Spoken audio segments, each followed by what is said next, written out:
Welcome to the GreenPilled.network podcast. If you're just joining us, we are building a coordination, a network society of thousands of hackers, dreamers, and doers. We're focused on using crypto to build positive-sum digital systems. This podcast features those who are doing it and is published every Tuesday and Thursday. If you want to learn more, visit our website at GreenPilled.network, where you can download the GreenPilled book for free, join the Discord, or become a member of your local GreenPilled.network chapter.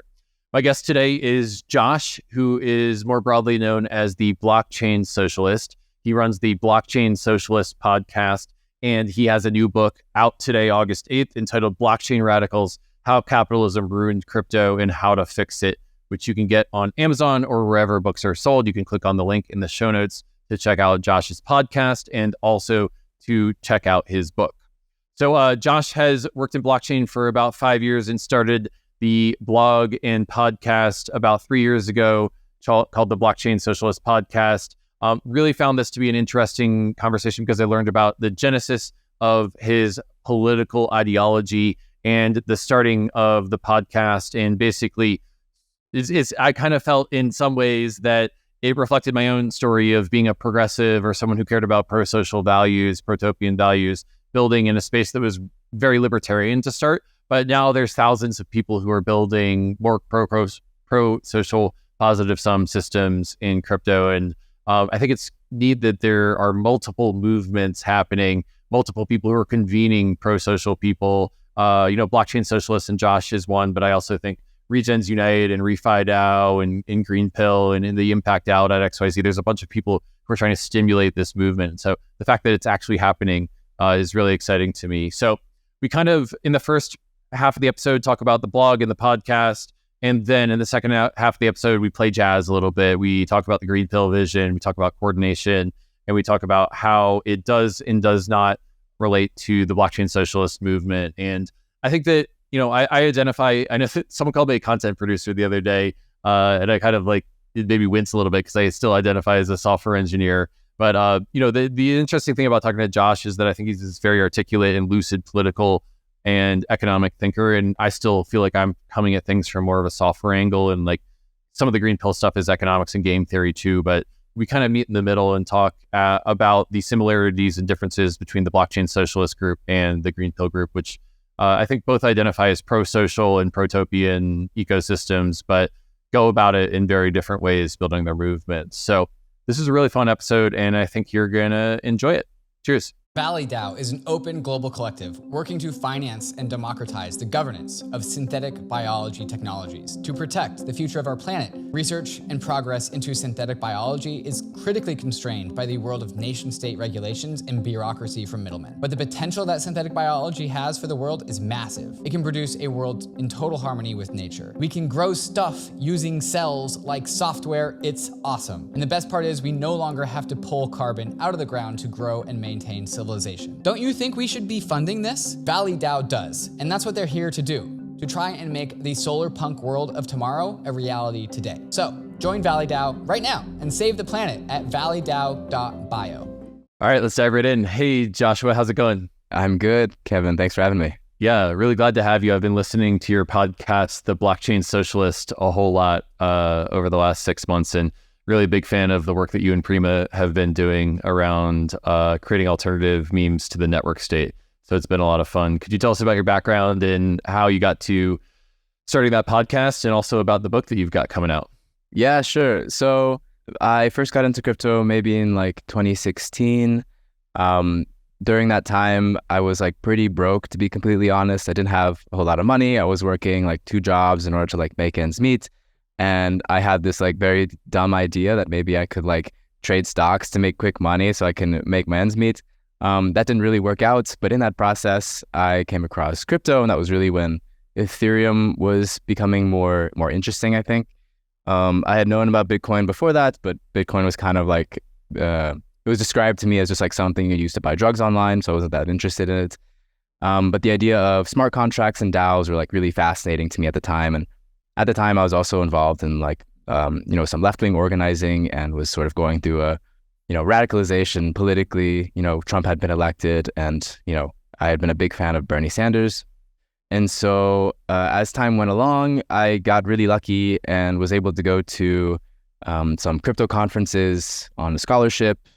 I got the opportunity then to work in the blockchain world, and so was able to kind of like learn more about it in a way that was like I was able to get paid at the same time to do it. And in the process was also still like, politically involved and kind of had a lot of different ideas in my head of like how these things kind of merged together or how they complemented each other. But I wasn't really finding anything out there in the world that sort of like discussed it in the way that I wanted to. There had been a lot of like, usually when you look up crypto things, especially back then, I think it's a little bit better now, but back then it was really like, if you got into crypto, you got into it because of like, the digital gold narrative and like the government, like controlling the money or whatever. It was a very like very conservative libertarian type of framework for the way that it was being talked about. But at the same time, people were talking about DAOs as being like, oh, we can make a company, except, you don't have any CEO, you don't have any like shareholders or anything. I was like, that's kind of like a cooperative. Then I got really interested in that type of thing and was really interested in what the potentials for smart contracts and DAOs were. So I spent a lot of time thinking about it and eventually got so frustrated that there was nobody else doing it. I said, fuck it, why don't I try it myself? And I, spent however many couple $100 for a website and started writing down my thoughts because I really wanted to express them. And then that sort of turned more into podcasts because it turns out that it's easier to make podcasts weekly than it is to write something weekly. And so just continued doing that. And after a couple of years of doing that, I got to meet a lot of very interesting people, and as well, have an audience. And I was approached by Repeater Books, which is a left-wing publisher in the UK. They're like really like I loved this like publishing house before they even asked me because I was a big fan of like some of their writers beforehand, especially Mark Fisher. And yeah, they asked me if I wanted to write a book, and I was very surprised and very honored, and I got to do it. So I have my copy right here. Blockchain Radicals, How Capitalism Ruined Crypto and How to Fix It. So just they just basically gave me like total like creative freedom to write about whatever I wanted. At first they were like, why don't you write like a little pamphlet for like how to use crypto for people on the left or something like that, but turned into something a bit bigger than that. That's cool. Mark Fisher, that's the Post-Capitalist Desire lecture, if I'm not mistaken. Yeah. Wow. He did that one, yeah. I've fallen down his rabbit hole a couple times. So you're in good company. Well, I'm wondering if you could, I want to get into the book. And there, by the way, for the audience, there's a link to the book purchase link in the show notes. So you should check that out. But I want to talk about this sort of political transformation that you went through around the time that Trump was elected. Can you tell me about what was motivating that, what was stimulating that, and sort of how it's evolved for you over the years? And I'd love to hear just, if you could tag what you think your values were during that transformation. Was it mutualism? Was it cooperatives? And how that influences your work today? Because I think that's kind of getting into the nugget of a lot of your work. Yeah, so I mean, I'd say that like even like well before 2016, like I was definitely one of those like, I don't know, like progressives that were like very anti-Iraq war, like all the things that were back in like the earlier 2000s were kind of what I was associated with. But I never got into reading political theory or philosophy or anything like that, except for like through, I don't know, Wikipedia or online videos or something. And then, Bernie Sanders was someone who was like very inspirational for me, like at the time, like just having grown up with like not a lot of money growing up and like having to deal with the financial struggles that like a lot of people do, and the recession being something that like really hurt my family at the time quite badly.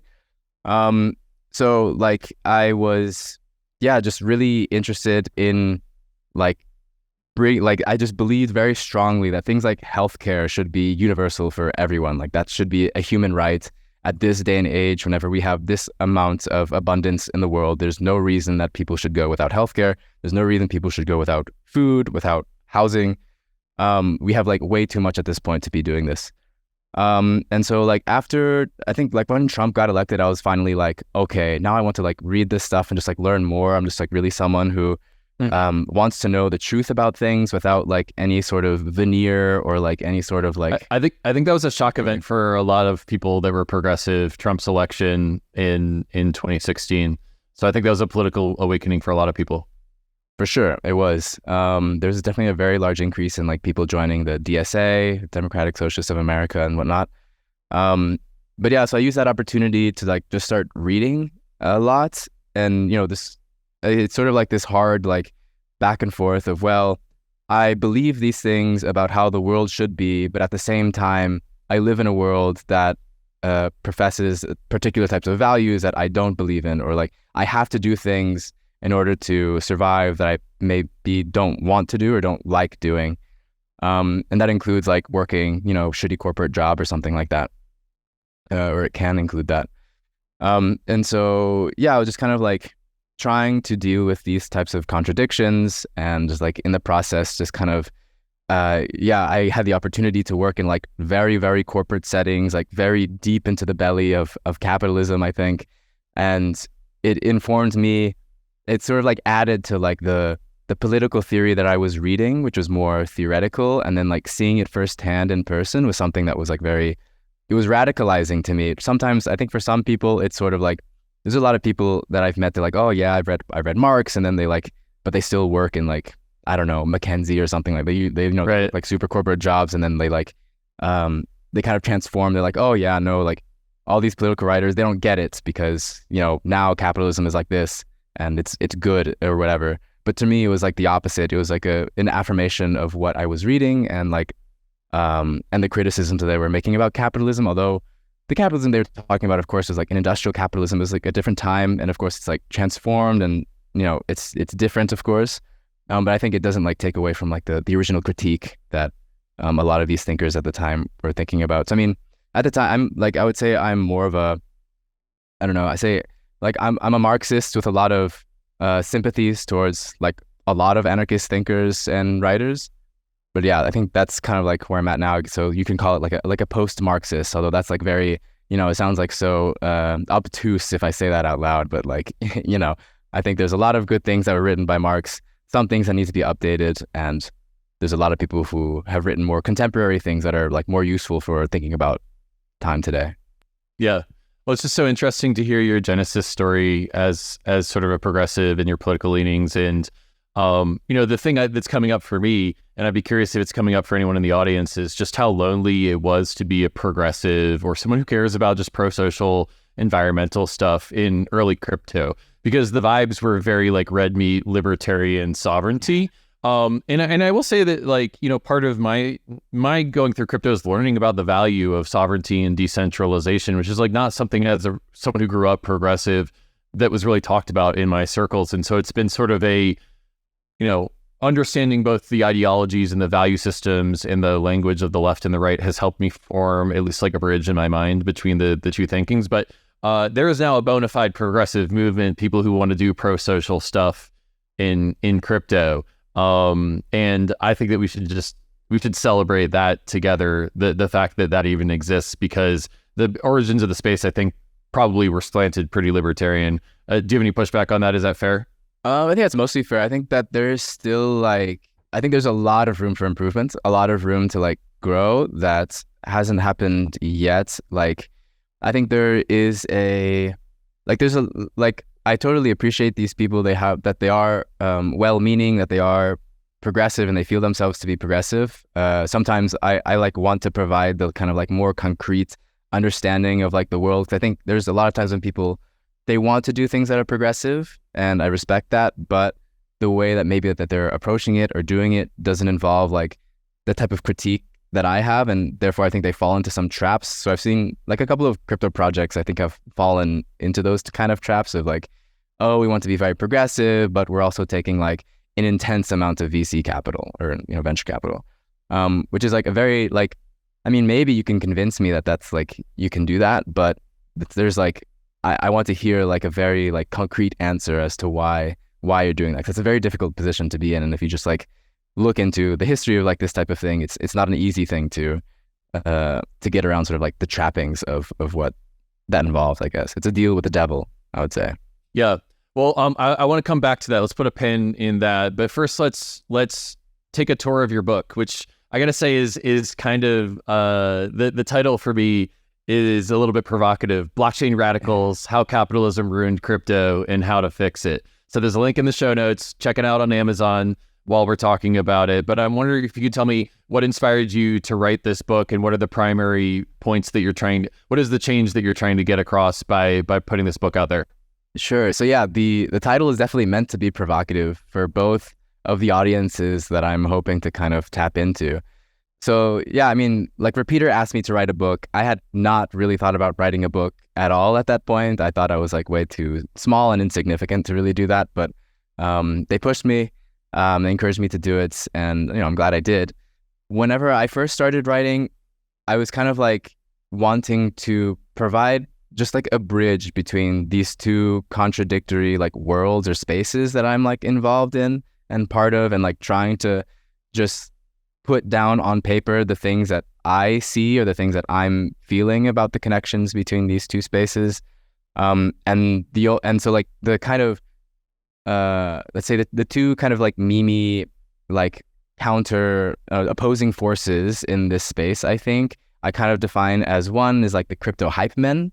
So these are the people who believe like all crypto is good, crypto is going to change the world, Web3 is amazing, Web2 is terrible, whatever. And the other side is sort of like the crypto gatekeepers, who are the more like anything related to crypto is bad. It's all bad. It's like, right-wing libertarian nonsense. Stay away from it. It's all scams. And so I'm trying to like, by identifying these kind of like two like extreme positions of this space, I'm trying to like in the middle, try to find the nuance and like, I use the metaphor of like maps and territories. So like I try to, create a map for people to navigate the territory, the crypto territory, in a way that is like seeing the things that I see, at least the potentials that I see that I've been able to make the connections for, just through like being in this space for long enough and like dealing with these contradictions. So to help people in the crypto world kind of see one, like deal with kind of like I think the mental models that generally people sort of build things. And then on the other side, people on the left who generally kind of like take the default mental models that they're given about crypto that are like bad mental models, I would say, so that they can also, one, like perhaps see something positive out of it, or maybe even to just like critique it better. Because I think there's a lot of like critique. It generally comes from the left, I would say, that is like anti-crypto, that is not at the level that I would like it to be, in the sense that like I'm okay with critique. I think critique is good. I just like it needs to be like better quality. And if we want, the point of critique should be to like help those who are in the space, who are building it, to build better things. I think to push them to like make things that are more pro-social or whatever you want to call it, that are less like extractive and less purely about speculation, so that that like.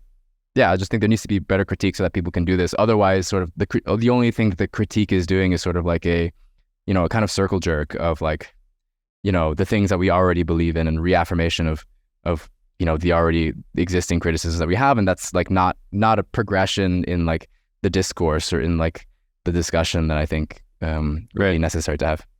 So what I heard there was kind of like a more high resolution critique of crypto coming from the left is a big opportunity, because then we can genuinely improve the things that are being built in the ecosystem. And if the only critique is all of crypto is a waste, all of crypto is a Ponzi scheme, all of crypto is a scam, let's throw it all out, then you're not actually reaching the builders that could be helped by the critique and have their projects move forward by the critique. So high resolution critique is kind of like a public good for pro-social Web3.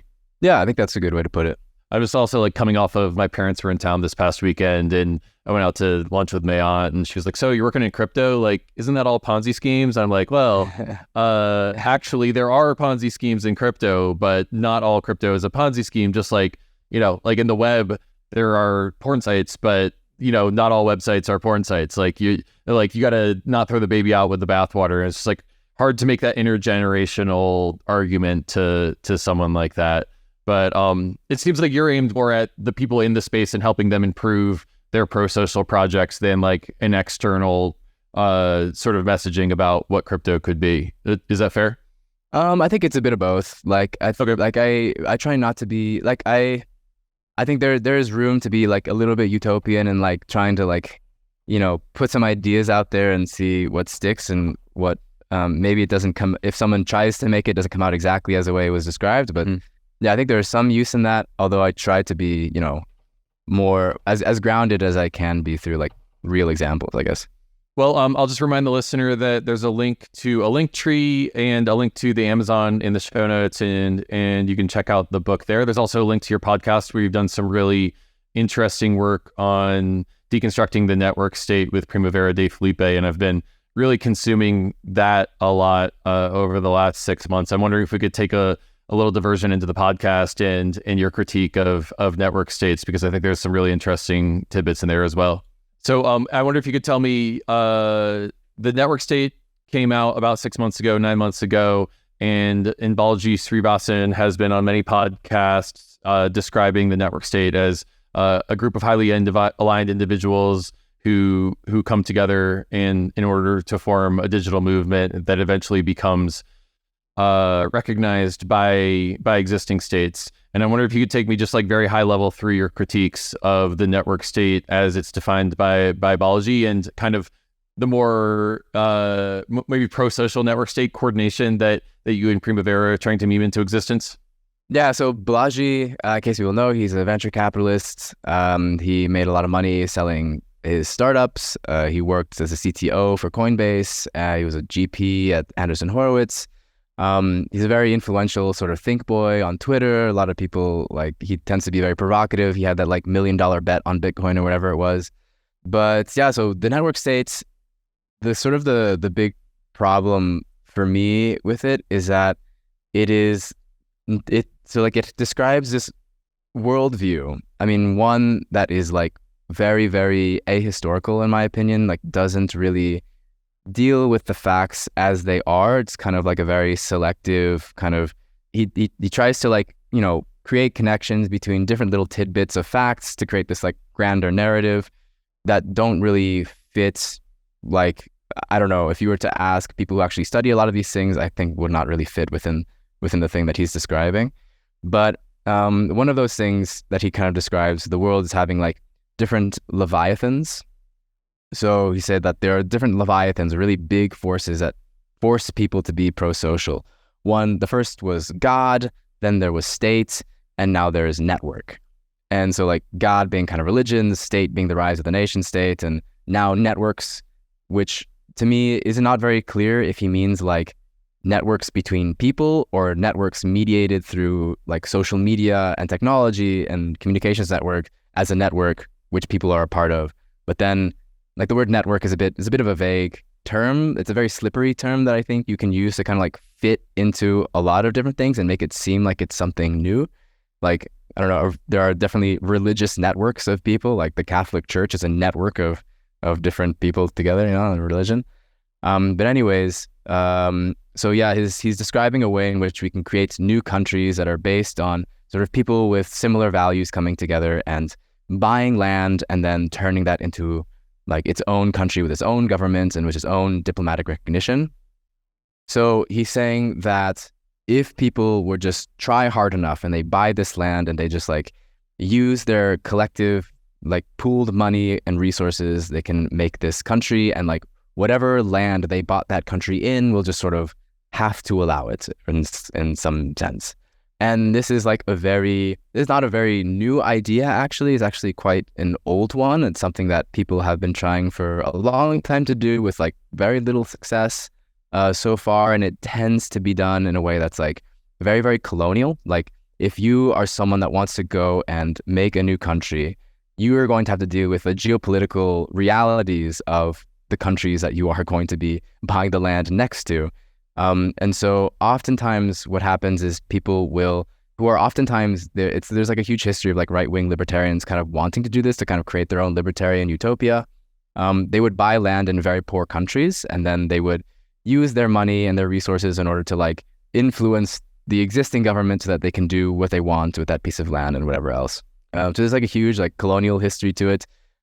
It's also, the book references a lot to another writer named Curtis Yarvin, who is like, he's a creator of Urbit, but he's also like a very well-known far-right like philosopher. So he was known as like kind of like the father of the alt-right. So it's like he references him quite a bit throughout the book. And Curtis Yarvin has his own book that was very similar. It came out in 2014 called Patchwork. And Patchwork describes basically a world in which we have much, much smaller countries, but each country is a dictatorship, and each dictatorship has its own rules and laws, and you have the freedom of exit, so anybody can sort of exit their own dictatorship to choose their own dictatorship that they want to live under. Mm-hmm. So therefore creating like this very highly aligned society. So like there's that, a lot of like a... I was going to say, I'm sorry to interrupt your, I was going to say that feels like you're almost creating like a market for states where because everyone can exit, then the states have to compete against each other so the dictators won't be so bad because anyone could exit and you'll lose your tax base when that happens. Right. It's this belief in kind of like free market fundamentalism that like whenever like all things should be like the coordination mechanism that we should be using for everything is a free market. And I think that like there's like so much history and evidence to prove that that is not the case, that like free markets in the way that they're being described is like not the way to allocate all types of resources and everything else, and that there can be a lot of downsides to that. And it is why, you know, like I think crypto has moved towards this more like we need to fund public goods type of thing, because if everything was on a free market, everything was for profit oriented, then like things would not be done. Actually, it would just kind of like solidify the power of those who are at the top of these markets. But so like in the network state, it is very strange that the Leviathan that he is sort of describing, you know, God, state, and network, but at the same time, sort of like the main mechanism and vehicle for doing anything related to a network state is capital. It is like making investments in things and expecting return. That isn't mentioned in the book at all. It's sort of like kind of hand waved away. Like it's just like taken for granted. And that's not surprising if you think about who he is and what his history is and like how he succeeded in life. It was purely through like, you know, investments. It was through like venture capital. It was through like this very heavily like tech capitalism world. So like capital is taken as like a default of like everything that as how everything should be done. So there's like, I have like, you know, if you go to the podcast, the series is called Overthrowing the Network State. I have like probably now like at least 10 hours of us talking about the problems, but then also we're using that as an opportunity to talk about an alternative, because I think there are a lot of people who are probably ostensibly progressive, who are probably like nice people, who are pro-social, who liked the idea of a network state, who maybe didn't read the book, who maybe didn't like have the ability to think critically about specific things in the book, or didn't know about these things that are like kind of problematic. So we've done like a bunch of research and we've kind of like created our own alternative called Coordinations, which I think is like also heavily influenced by like, I think you used the word maybe perhaps first before we did, Primavera. Really liked it. And we were trying to like pick another one so that we didn't like copy you, I think at one point, but then we're like, it's such a good word that we had to use it. Yeah. Well, we're all standing on the shoulders of giants, and, you know, like you said, Balaji and the network state, these are not new ideas forming online societies. But Balaji, I think, has brought it to prominence. And, you know, what I think maybe is an opportunity is that there's sort of like the memetic layer of network states being a totally sovereign digital community at the memetic layer. But then there's network state in one sentence, one paragraph, one page, one book. And I think a lot of your criticisms are in the nuanced layer of the one page, one book layer. And there's still a lot of opportunity to define how these network states can be done, or coordinations can be done in a pro-social way, and maybe not placing capital at the base of them, valuing voice as much as we value exit in these communities. And so, you know, I'm just kind of thankful for your critique, because it's allowed us to think a little bit more consciously about how we're designing these online communities. And, you know, for the listener, I'd really recommend checking out the Overthrowing the Network State critiques that are on Josh's podcast, and that'll be linked in the show notes as well. Thanks. I appreciate the kind words. Yeah, well, definitely. I mean, like I said, I've listened to at least 10 hours of your podcast, and it's been really interesting for me to listen to, because I feel like, I know I come from this computer science background. I've always sort of been like vaguely progressive growing up, but I feel like you're coming from much more of like an a priori thinking and deep thinking from a political philosophy perspective. And so it's been interesting to sort of steep my brain in that and think about some of the critiques. And, you know, I'd love to end the episode in the last 10 minutes by maybe some of your critiques of GreenPill or the coordination meme. I know that we were talking before the episode about coordination as a meme. and would love to invite some of that critique into the Regen Web3 space. And I think that would be a great place to bring it home. So where should we start? I could start with maybe I'll start with the structure of the book, because then that kind of builds up to it. The book, the way that it's structured is based on the work of Gilles Deleuze, who's a French philosopher, and he has this thing called the critique of representational thinking. And so this forms the framework of the book. And what he's saying is that oftentimes, in order to understand the new, we often use models of the old and sort of impose upon it this old model in order to try to understand this new thing. And this is pretty problematic. The example that I like to give in that, and I give in the book, is the drum machine. So the drum machine was a machine that was built as meant to be a replacement for a drummer for your musical ensemble. You could buy the machine, you press the buttons, and then it plays the beat that you want to play, and you can strum your guitar along.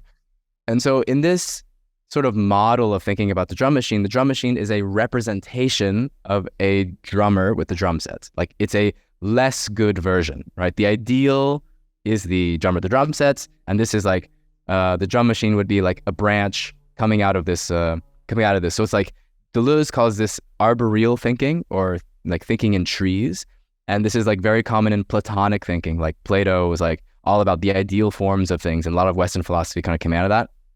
And then Deleuze, and before him Spinoza, whatever, had sort of wanting to break out of this. And so the problem with the drum machine, to bring it back together, is that the drum machine was used instead, if you pushed up the machine, moved up the knob all the way, it would play beats that a drummer could never play, right? So it moved past its representation of a drummer as a drum machine, because it then created new genres of music. It was then added to old genres of music, and it became its own thing. It was never, so the idea is that the thinking of it in a representational model was never correct. It was never right to think about it that way, because it pushed out of these boundaries. And this is so, representational thinking, a big part of the argument in the book, is endemic in crypto. Representational thinking is everywhere. You think even Bitcoin itself was peer-to-peer cash. It was digital gold. We have the smart contracts, which are not necessarily related to a law system. Decentralized autonomous corporations, which then became organizations. The idea that it was a corporation in the first place shows kind of the place in which the people were first kind of thinking about it. But then Vitalik made the great decision of expanding that to organization, to something that's more malleable, something that's more flexible. And I think that was correct. You don't, a DAO doesn't have to be a for-profit corporation or whatever. But we see this constant sort of expanding beyond the representation that crypto is thought of. The book is in 3 sections. The first one being crypto as money. That's the most the first kind of representational model that was imposed. The next was crypto as finance, and then the third is crypto as coordination. You see each time, the way I like to think about it is that there is a terrain that we cannot possibly know all of. We cannot know the entirety of the terrain at one point, but we can create maps on top of it to sort of navigate that terrain. And each time we're needing a new map that sort of expands a bigger and bigger circle. And so in my view, it's interesting to see this maturation or evolution process over time since I started. But then as well, I do believe that we're not really at I don't think that crypto is coordination in that sense, or that I don't think we should restrict ourselves in thinking that it's all coordination, even though I do really like coordination as a meme. I do think it opens a lot of doors for talking about other things. I do think that sometimes coordination, because it's a kind of a neutral term, kind of a vague neutral term, it can be used to kind of cover up what's actually happening in more specific ways. I think a lot of times, I don't know, people saying I'm coordinating, when in reality I want to tell them no, you're working, you're laboring for a for-profit entity, and you deserve certain rights, and you should be fighting for those rights within your DAO or within your Web3 organization or whatever. So that's kind of that's kind of the base of my my critique of coordination, I guess. Yeah, well, that's fair. Listeners who have followed my career for a while know that I gave a talk in 2021 entitled "It's All Coordination." So I think we've probably finally gotten to a point of the episode where there's some light conflict between our visions, which I think is healthy. Before the episode, I think one of the things that I think was maybe your critique of coordination was how the meme sort of glosses over the, not income inequality, but like capital inequality of, is it really all coordination if 1% of the people have 90% of the wealth, if there's income inequality? Like, is really coordination the problem at that point? Or is it just the fact that you have two sort of groups that have different incentive structures and stakes in the system? I don't want to, I'd love to hear it out of your mouth, like that critique, so that I can respond to it.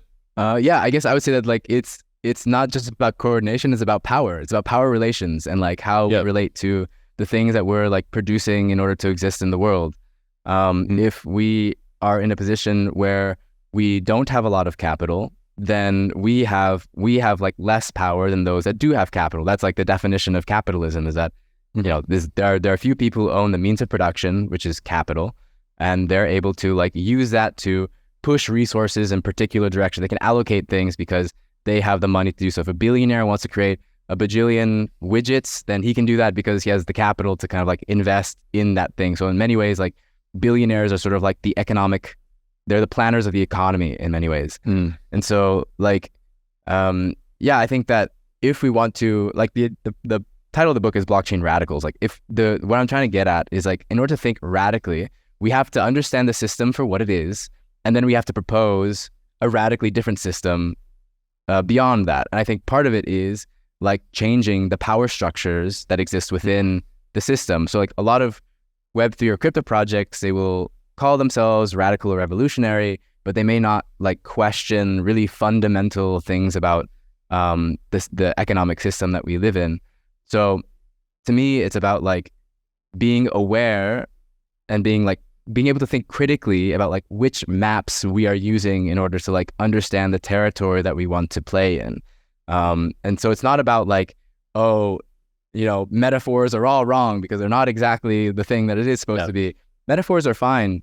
Like they can help people understand things. It's just like, we need to be like thinking critically about how we apply these maps, these metaphors in order to like understand the larger picture. So like this is getting at like kind of like I think the whole coordination meme was really inspired by like the essay from Scott Alexander. Yeah, the Meditations on Moloch, Coordination Failures, a Rationalist Community Would Solve Its Coordination Failures. And so if we just invest in our ability, Meditations on Moloch is the canon piece there. Yeah. So like in the conclusion of my book, I talk a bit about like this essay that Scott Alexander gives, and like how, like using the metaphor of Moloch, and he uses a poem that I'm not forgetting the name, like Howling something, but he uses, that poem was about like a critique of capitalism. But Scott Alexander kind of like chooses to say that, it's not just capitalism. It's like this larger kind of, this thing about coordination failure, which I can understand kind of where he's coming from, but at the same time, I think it like misses the point. And so like, what's really funny, when I was doing my research is that actually like, he was not the first person to use Moloch as like this guy for coordination failure. Like Karl Marx actually writes about Moloch in Capital Volume 3, where he says, capital claims the ownership of all wealth, which can never be produced, and everything it has received so far is but an installment for its all-engrossing appetite. By its innate laws, all surplus labor, which the human race can never perform, belongs to its Moloch. So like this idea of Moloch is like, it's actually existed for a while, and it has been like around, like philosophers have talked about it. But it's like really about like, it's kind of like this horror picture of like the system that we're entrapped by, that we can't get out because of like the power relationships that we're stuck in. If we are like purely people who can sell our labor, then we cannot like just ourselves, we cannot sort of rage quit capitalism. We have to like collectively realize our power together in order to like move the system in a different direction and change those power relationships. We have to coordinate. I agree. It does involve coordination. Like it still does involve coordination. I'm not saying like coordination is stupid or whatever. I'm saying that like, we can't say just coordination in a neutral way. Yeah, no, this is fun. This is the part of the episode where we get to play jazz together, and I think that's what we've been building towards. So I guess one of my mental models, and like, by the way, I think I'm a much shallower political thinker than you are. If you read the GreenPilled book, it's like, it's like a picture book, and there's a bunch of visuals of like different mental models. And one of my sort of like, maybe it's just like the nerd in me that likes to get nerd sniped on all these things, is like, I believe that all models are wrong, but some are useful. And so when I put into the GreenPilled book, like a visual about prisoner's dilemma and Moloch and coordination failure and bentoism, and, if you've read the GreenPilled book, then you know what all these mental models are. I kind of think of them as like, these models are useful in understanding how humans coordinate with each other, but they've got limits to each other, or to where they do. And it's almost like, like Newtonian physics can only describe the deterministic relationship between two bodies, celestial bodies, to each other, up to a point, like until you get to like the quantum scale. And at that point, you have to use a different type of physics. You have to, in like general relativity describes things as they reach the speed of light. Both of those models are useful, but they're wrong once you get past a certain boundary. And I feel like it's the same thing with these economic models with like prisoner's dilemma and Moloch. Like, they're useful models within a certain container, but it's in the summation of all the mental models and creating like a pluralism of them that we're kind of grasping the whole elephant of these social movements that we're creating. And so the more we can equip people with different mental models to think about things, then the better equipped we are. And so if the audience was looking for it's all coordination versus it's all not like moment in the episode, I'm not going to give it to you. I think it's a pluralism of, yes, there's some coordination and there's some power structures imbalances, and we need to know when to apply the right lens in different situations is sort of my pluralistic volley back to you on this. And so, I'm wondering if you have any reaction to that. No, I mean, I think that's fair. Like, I love that quote as well. I use it in the book. All models are wrong, some are useful. And like, as well, like, the map is not the territory. Like, I love that one too, yeah. I love these little aphorisms, I guess. And yeah, I think one of the things that people will sometimes get into, especially people, I don't know, not necessarily just people in crypto, but just like people a lot of times, they find like a new framework or a new structure in order to understand the world, and then they're really heavily invest. Yeah, they heavily invest. It becomes their identity. Yeah, right. Like, I don't know. Like I used to be someone who was really into game theory at one point, just because like I studied neuroscience, and I did like a neuroscience I was in a lab where we studied people doing the prisoner's dilemma game while their brain is being scanned. It was like really fascinating, but also I realized, I was like, this cannot be applied to every situation. This is such a purely like in a scientific, like very sterile environment where things are happening.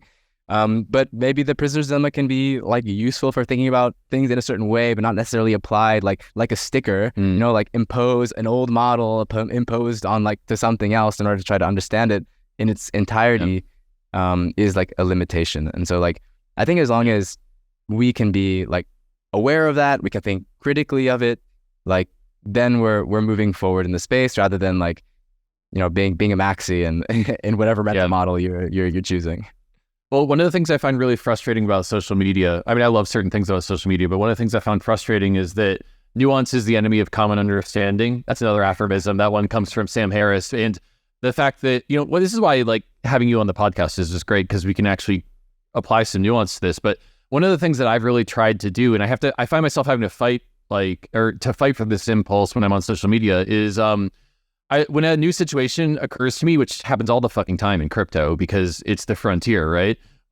Is I try to think like, what mental models does this apply? Like what lenses can I apply to this situation? And sometimes it's bentoism, sometimes it's game theory, sometimes it's just common sense. And then I try to stop before I react. I try to stop and think, okay, what are the limitations of these models and where do they agree versus when do they disagree? And I think that can be a really illuminating way of exploring the nuance of a new situation. And so, to me, like, I feel like doing this podcast is like, for me, it's been like, I feel like I'm like Kirby in Super Smash Brothers, where I'm like inhaling all these different mental models. And now I have the blockchain socialist lens to apply to things when I'm doing things. And so I don't know, I'm just like very thankful for high context spaces where we can learn to have nuance, because Twitter ain't it, and social media ain't it. And I think that your book and your podcast, for me, were really useful in picking up some new things. Yeah, thanks. I appreciate it. Like being like one of the things that I can say that is really nice about specific parts of the crypto space is that people are very open to like new ideas, like that people are willing to listen to, like, even though my ideas I think are very like not the norm in crypto world, I often find that like there's a lot of usefulness in like still engaging with people because they are open to like hearing what I have to say. So I really appreciate you giving me the space for that. Yeah, well, I think it takes a lot of bravery to be the first one to the dance and to be beating that blockchain socialist drum before anyone else. Is there? I feel like we're just getting to the part of the episode where we're actually starting to riff, and it's just getting good. But we are going to be out of time in 5 minutes, so maybe I'll ask you my closing question, which is there anything I didn't ask that you want to say? Anything we didn't get to? Oh man, no. I mean, there was I think the big thing that I was really interested in talking to you about was like the whole coordination stuff. Because I was curious to hear what your thoughts were on that. No, I mean, I have been doing this podcast and blog for like a bit over 3 years, and it's been like a really great journey. And like, I hope that people can get what they can out of it. With the book, I am, hoping to like build on top of it more. Like, I don't want it to be just kind of like a book that's sent out and then kind of like forgotten, or like that we do nothing with it. So I'm in the works to try to build some more stuff out of it. I'm trying to make a website, so to give a space for people who are maybe already in crypto or who are new to crypto to use the tools in a way that's like a safe space that they can kind of like experiment and like begin to think about new ways of like what crypto is, rather than only sort of being, you know, bombarded by whatever like the mainstream sort of narrative about crypto is. So I'd say be on the lookout for that. And yeah, buy the book. So buy the book, subscribe to the podcast. It sounds like there's also a Discord community that you're trying to like stimulate and practice some of this stuff in, so people can join that as well. Yeah. So I have it's called Crypto Leftists. There's a community on Reddit and on Discord. Yeah, we have these types of conversations all the time. That's great. Well, maybe we could do some sort of crossover network building between the GreenPilled network, Discord, and the Crypto Leftist Discord. So I'm going to join it, and I'll be in there as well. But I don't want to leave the audience hanging. Did we resolve the it's all coordination versus not thing? I can go a couple minutes over if you want to riff on that. I don't know. I guess so. I'm curious what your thoughts about my critique is, because yeah, I mean, I don't mean it to be in like a I don't know. To me, it's like a way that I want to like encourage people to think about it in like a slightly different way. I don't know. I'm curious what your thoughts were. Yeah, so let's go 5 minutes over. Let's get into it. I think this will be fun. So let me say your critique back to you, and then we can center on that for the next 5 minutes. So basically, it's all coordination misses the mark because it's not actually all coordination. In a world where there's such income inequality and capital inequality, it's actually like power imbalances, and we need to fight for those power to reverse those power imbalances if we want to build a more democratic society. Is that too reductionist, or is that close to your critique? I say it's pretty close, yeah. Okay. Well, yeah. So I mean, I guess a couple lenses we could apply to this, and you know, taking a pluralistic view that some of these lenses are helpful, but none of them are going to be like the totalistic way of thinking about it. I think that it's all coordination is a useful like mimetic attractor. An attractor being something that like, you know, attracts people to a way of thinking for highlighting what blockchains are good at. And for me, the fact that we now have like a global, programmable, transparent, incorruptible substrate for transferring wealth and state and reputation between each other means that, like, I guess it's like, you know, to use your drummer analogy, it's like we have the drummer and then we have the drum machine, and now we can turn the drum machine up to 11. And, you know, maybe acoustically that's really awful when you have a drum machine, but if we could turn up our ability to like coordinate and transfer state to each other with blockchain-based systems, then we can turn up our ability to collectively organize, to create mutualistic societies. We can now program our values into our money so we can create better co-ops, and we can create like faster network social movements than we ever could before. And, you know, by the way, this is also a double-edged sword, because if your values are like, I don't know, like being a neo-Nazi or something that I would never ascribe to, then you can also use this coordination substrate for that. but also for people who have progressive values, you can. So it's all coordination is kind of like a mimetic attractor to that way of thinking. It shouldn't be taken literally as it's literally all coordination, I guess would be my first volley back to you. And then my second volley back is just like an acceptance that thinking about power imbalances is actually a really important thing when you're trying to figure out the method of coordinating. Like, I always think about climate change. Like, what the fuck are the oil companies doing by digging up more oil and injecting it into the earth, even though their families and their descendants are going to be fucked over by this as much as everyone else? And so as best as I can surmise is 0.01% of the population has all of the capital, the lobbying power, and the ability to pull the money out of the ground, and the profit motive, not just the profit motive, but the fiduciary duty to maximize value to their shareholders. And they're just trying to create enough FUD. They're just trying to muddy the information environment so the 99.99% of us that want to transition to a green economy can't quite achieve it, while they can maximize their gains in the short term. And it's up to the 99.9% of humanity to coordinate. First, within coordinating, recognizes that power imbalance in order to dismantle that octopus, and sort of coordinate for humanity not having our planet Venusified and future generations dying from any number of the ways that an increasingly heated up planet could die. So I think that coordination, if you were going to take it's all coordination on its literal face, then coordination requires understanding polarization and power imbalances, and then working around them in order to dismantle people, like in order to sort of solve for the power imbalance as part of coordinating to solve the coordination failure. So I know those are two very different volleys back to you on the it's all coordination meme, and I'm wondering, what your response is to both of them. Yeah, I mean, I don't disagree with what you're saying. In large part, I guess describing it as a coordination failure to me feels like it just feels like we're not identifying what is the problem. Like, we're not identifying that it is like this 0.1% that's like, fucking everything up. It's just like, oh, sorry, there was a little bit of miscommunication. I didn't mean to like extract that much oil out of it. Like that's not like, that's not the way that things like really work. It's like, no, fuck you. I'm going to extract the oil out of the ground because I want to make money off of it. And that's like my fiduciary responsibility, because that's like how systemically like this whole thing works.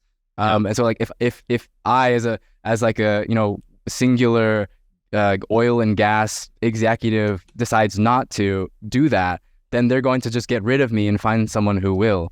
So like it's not just like this, right? And I think coordination is getting at this, but it's not this like that there was like a personal miscommunication, but that there is like distinct classes of people who have different relationships to like our resources, who therefore have different incentives to like extract those things and like make a profit. So I mean, I think coordination can be like an interesting stepping stone to having that conversation. Yeah, it is an interesting like in some people like they'll call it like détournement. Like they'll like to bring someone in like thinking one thing, but then use it to kind of like to push them into like a much more interesting direction, or the direction you would like them to go to, by kind of like enticing them with like coordination, because it sounds like it's like an apolitical term that can be used to kind of like seduce people into like thinking about like relationships between people, and then be like, oh yeah, and also like we need to stop climate change now or we're fucked. So I mean, that's why I'm not like, to me it's more like it's a yes and type of thing, Sure. I always feel like I'm picturing in my mind like these Russian dolls where you put with one inside of another, and for me the power imbalance doll goes inside of the coordination doll, and for you the coordination doll goes inside of the power imbalance doll. And like maybe you're calling your stuff like Blockchain Socialist and how capitalism is evil, but I'm more anchoring on like more apolitical things. Well, actually, people don't know what the fuck they are, but like GreenPilled and coordination just sound like a little bit less like people don't have as many priors for those things, which is an opportunity and also a curse. They're like two different strategies. Like I remember like a lot of people asking like, oh, you call yourself a socialist, but like, don't you think that's going to like stop you from like people are going to not listen to you because of that? But I mean, I feel like someone has to hold the flag, someone's got to do it. And I think having just like this plurality of strategies for trying to solve these things is ultimately a good thing. I agree. plurality. I've really been plurality pilled by the radical exchange movement and Glenn Weil. It's partially maybe because my work at Gitcoin was built on top of Glenn's, but I do think it's a beautiful value set. I'm wondering if you could respond to my other sort of volley about coordination, and maybe it's on me for putting two deep points in one volley, but like it's all coordination as a mimetic attractor to help remind people why blockchains are useful. So we have like a global, transparent, immutable, programmable ledger that has a bunch of capital in it, and now we can actually build better coordination games. Like I'm wondering if you could respond to that point also, because I'd be curious to see if we disagree on that. I think in your volley, to me, you said the drummer was bad when you turn it up to 11, but for me, blockchains turn up our ability to coordinate to 11. Is that a good thing or a bad thing? I think it's still up in the air if that is the case. I think there's a lot of clear potential that it could be, and I would, of course, I'm on the side of I would like that to be the case. But I think one of the things to keep in mind with crypto and coordination, I think is at the base layer of basically every public blockchain, there are certain economic assumptions about how people will interact with the blockchain itself. If you are a staker or a miner, then you're expected that through this game theoretical, kind of setup, that you're going to continue to do mining or staking and keep the blockchain alive and keep it and follow the rules, because you have an economic incentive to do so, because you're going to profit out of it. So there is a bit of and which is a very, very hard problem to solve that I do not have a solution to, that I would really love very smart engineers to think about. But there is an assumption of capitalism within a blockchain. And that's really and that's perhaps on one side a problem, but also at the same time it's why it works, which is a very uncomfortable maybe conclusion for some people. Contradiction, to make. The reason that blockchains are able to continue is because it follows the protocols of capitalism, or whatever, how we want to call it, the things that define capitalism. It mirrors through technological code, and that's why it's able to work. And that's interesting and also problematic, because it in some ways you can maybe argue that it kind of reifies the existing system that you want to change in the first place. So there's finance, capitalism is a coordination mechanism as well. I think there's an argument for that. It's just a coordination mechanism with very high power imbalances. I mean, feudalism before it, slavery before that, they're all coordination mechanisms with very, very deep power imbalances between different classes of people. So I agree that blockchains can be very interesting for improving how people can coordinate with one another. For sure, I agree with that. I think there is a deeper underlying problem that maybe we won't get to solve right now. Maybe something that we won't be able to have another solution to for another decade or so. But I think it's something to keep an eye on and to think about, that a lot of our coordination is happening through the lens of profit maximizers. I mean, I don't know. I'm really excited of what types of economic theories are going to come out of the analysis of MEV, for example, within a blockchain system. I think there's a lot of very interesting, very weird political analysis that could be done with MEV that probably won't. I mean, that may uncover some bigger problems with blockchains is what I'm thinking might happen. But also, I think there's a lot of people, a lot of really smart engineers at the Ethereum Foundation and elsewhere that are coming up with interesting solutions or different ways of thinking about it that otherwise people that don't necessarily align very well with existing politics. I think that's what's been really interesting about crypto as well. It confronts you with questions that don't happen in the meat space or whatever, that then it creates kind of proto political camps over time. But yeah, so I'm curious to see how those happen, and just a lot of the coordination just happens through the lens of kind of capital and free markets as being the thing that kind of pushes people. And I think that we don't have to do it that way. It's just it's the defaults that a lot of people have gone with. Yeah, so I mean, I guess my volley back to that would be, it's another Russian nesting doll thing for me, is are the blockchains inside of capitalism, or is capitalism inside of the blockchains? And I guess the question for me is it feels to me you could build capitalism, socialism, fascism, or communism into blockchains, because they're literally programmable value layers. And it's just that capitalism has been what's had the network effects and what's taken off. Like it's the mind virus that we've all got, like when we're in capitalism. But you could build socialist blockchain based systems, would be my volley back. It's just not as prominent, and it hasn't hit the network sort of threshold that capitalist systems have. What's your response to that? I would love for that to be the case, that we can build like a socialist blockchain. Like I did an episode once on it. Like what's the like socialist consensus mechanism? And I'm not really sure what that is, to be honest, at the moment. Like there's like, maybe you can argue proof of authority, and so like I think you have a modified proof of authority where it's like not based on like, people aren't part of the system because they're trying to like to profit off of it, but that they're like sort of democratically going through a process of like, deciding together collectively, like what is the truth of the ledger. That maybe there could be a case for that, but I'm no expert on like proof of authority. That's actually, it's interesting because where your mind goes is at the consensus layer of the chains. I was actually thinking at the DAO layer of creating more like a one person, one vote DAO. And for that, you have to solve civil resistance. Like, so maybe it just depends on the layer of the stack that you're showing in the more socialist, which I'm reading as equality and fairness and mutualism type of system. I think, that's another open question to me, whether or not you can. But the thing is, like, the way I wouldn't, like, it's kind of complicated. Like, there's the dominant mode of production is capitalism. Like, I would say that, a worker cooperative is sort of like a little island of socialism within like an ocean of capitalism. So like even a worker cooperative has to abide by the rules of capitalism. They have to profit maximize to some extent because they need to stay profitable, because that's like how the system works. This is like our main social organizational imperative. So yeah, I mean, I think there is like, I think you can make islands of socialism through DAOs that could be really interesting, like places of experimentation that I'm really excited about.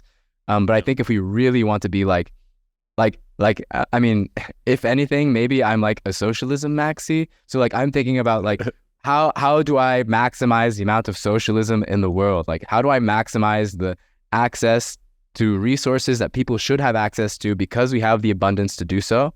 And to me, that means that like we have to drastically reduce, like if not completely eliminate, like this like profit motive type of thinking that's like embedded in our systems, including blockchains. And that's something that like I think will be difficult. It'll be difficult to have islands of socialism.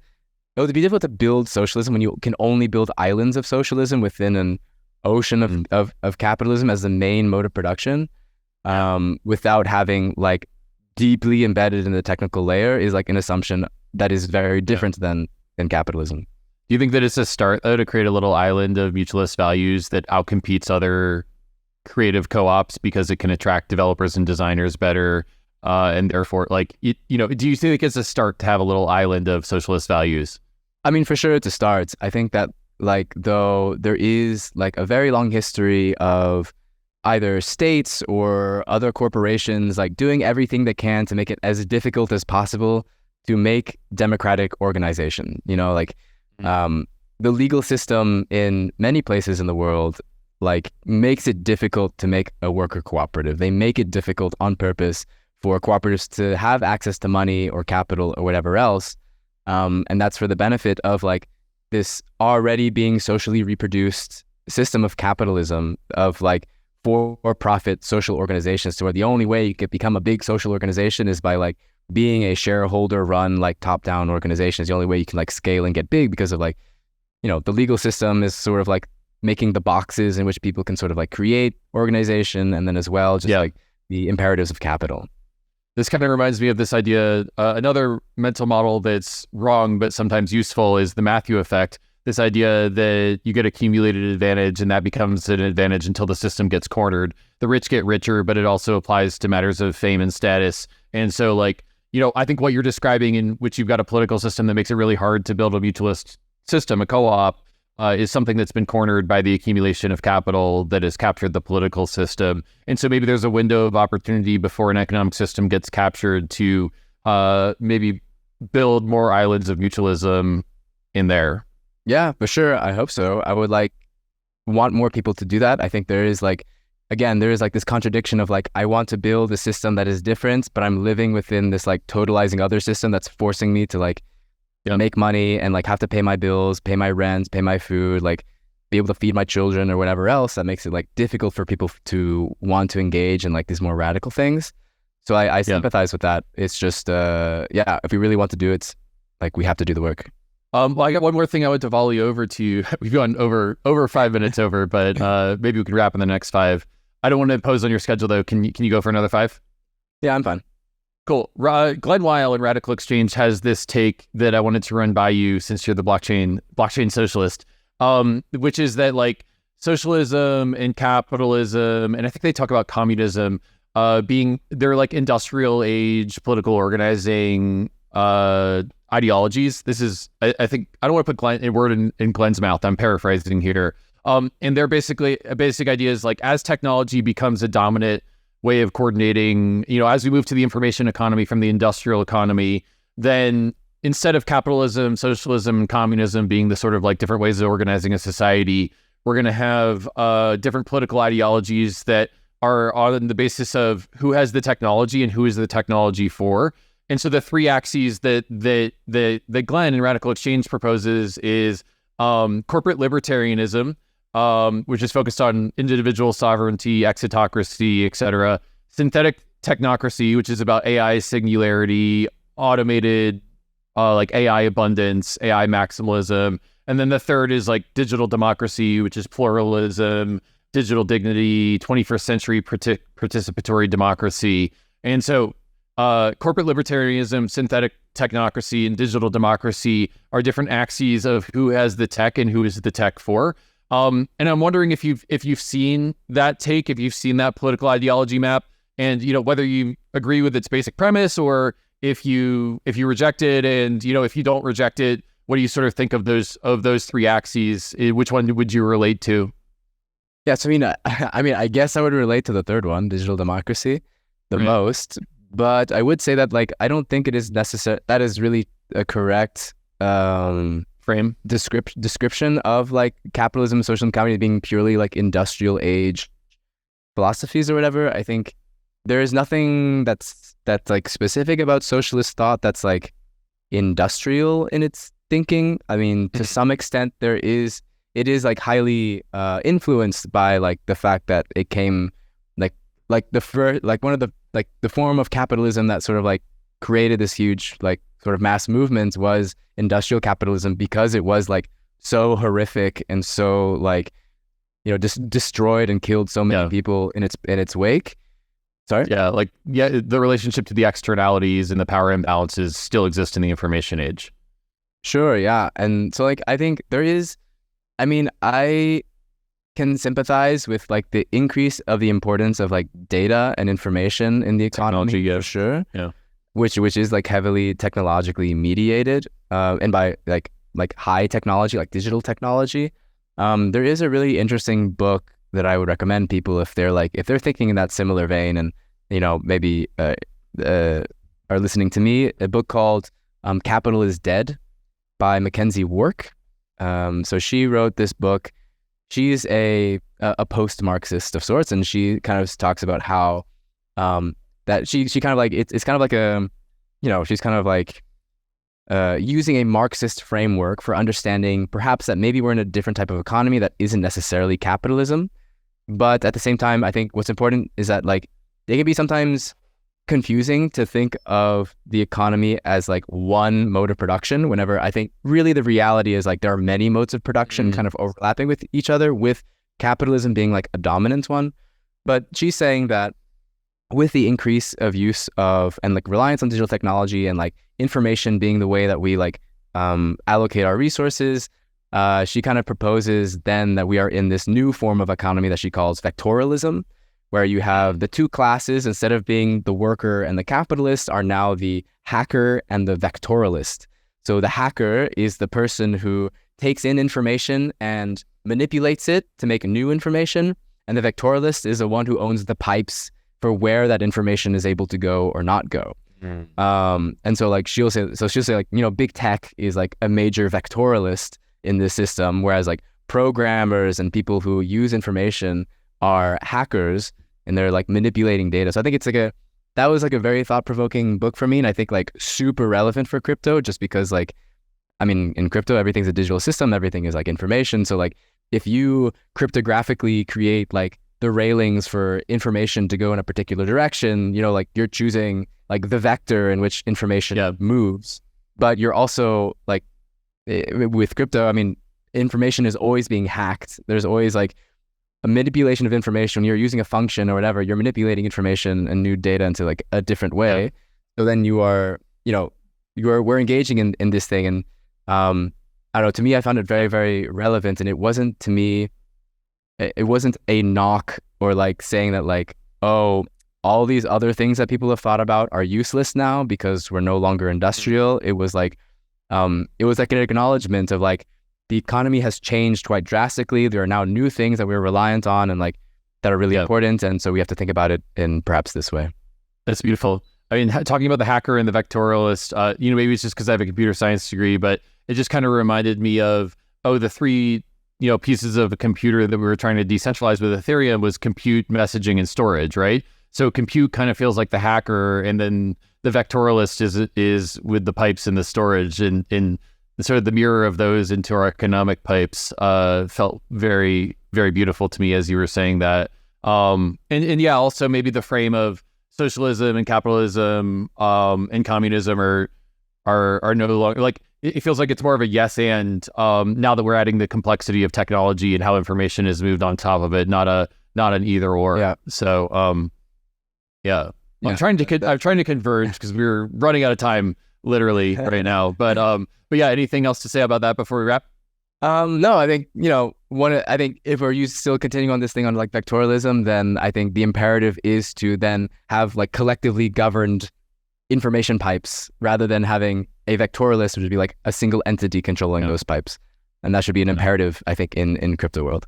Yeah, I feel it. And I feel like we've done a high resolution critique of a lot of different progressive things in blockchains. I haven't figured out how to explain to my great aunt that not all blockchains are Ponzi schemes, but I think we'll have to work backwards.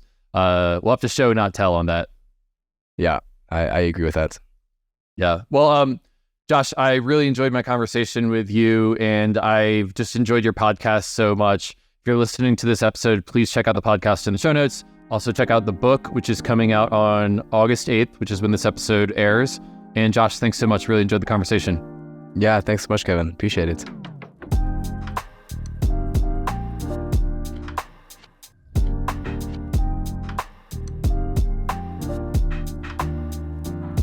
All right, you just heard from Josh, aka the Blockchain Socialist. Really excited about the conversation that we had because I think that Josh is such a complementary thinker in building a more pro-social, protopian crypto ecosystem. And I'm just excited that he's written a book and he is helping to market crypto to people who are more on the left, helping them level up their critiques of the crypto ecosystem. So really enjoyed this episode. Hope you did too. If you like this episode, let me know on Twitter. And maybe I'll do more episodes like this. So again, thank you for listening to the GreenPilled.network podcast. We are trying to focus the people who are building more positive sum digital systems in the world. And I think that Josh falls under that bucket for sure. If you value our work, please make an offering to our algorithmic overlords. Please subscribe, rate, and review. You must gratify us with likes and sharing this episode because that is the source of all our powers until and unless we rewrite our social media algorithms for the better. Please subscribe, rate, and review. Peace and love. See you on the next one. Goodbye.